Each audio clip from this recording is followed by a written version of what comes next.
Aye, daha yalida. Abalida ke tankile ya bai. Ya limu.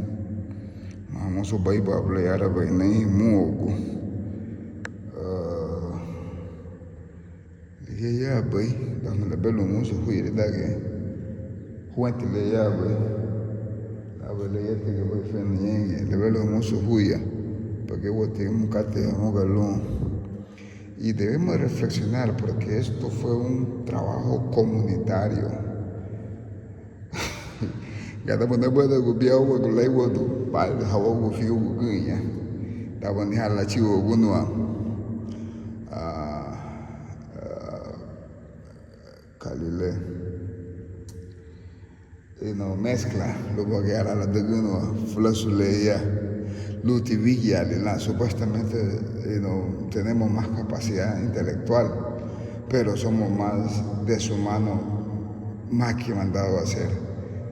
Y debemos reflexionar, no podemos dejar este trabajo así, hecho por nuestros ancestros. Muchos de esta gente, de los adultos mayores, esto aquí en el Fiugui, que es ni abuga Bayu, ni abuga Tuluizón, ni abuga, ni afía. Bueno, que estuvieron acá luchando.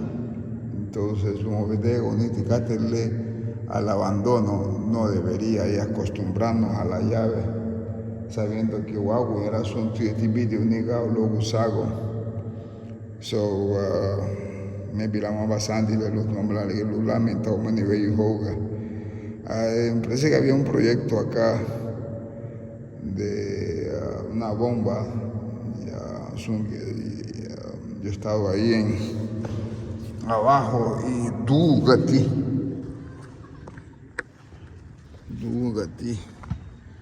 Aquí estamos. Siempre es bueno venir a supervisar las cosas comunitarias.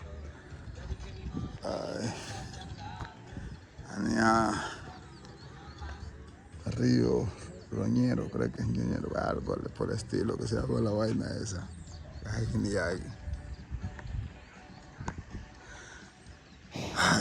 Lumati binad landing de iba fácil me hubo este en esta piedra blanca o en lo que ya y le hago también.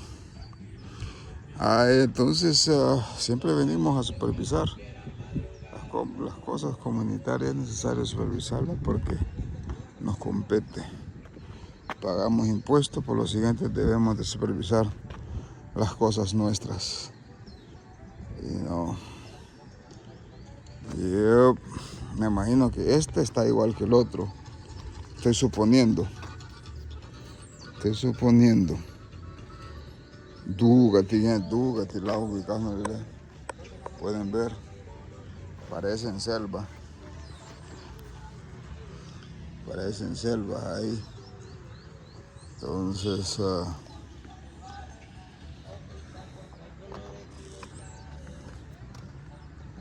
eso es lo que hay. Andamos acá. Hubo un tiempo que estuve trabajando de window washing. Subí a edificio de 10 plantas, no, de 50, me parece la última que yo subí. Y teníamos que limpiar las ventanas. Cuando me di cuenta de que era 0% sobreviviente, ahí fue que había trabajado como 6 meses. No, Leo no fue que lo va a vengar. Entonces, fíjate, ni abogado. Algo viene bueno por ahí, estamos tomando videos. Hay una canción, me parece, y va a estar muy rico, bien, muy bueno.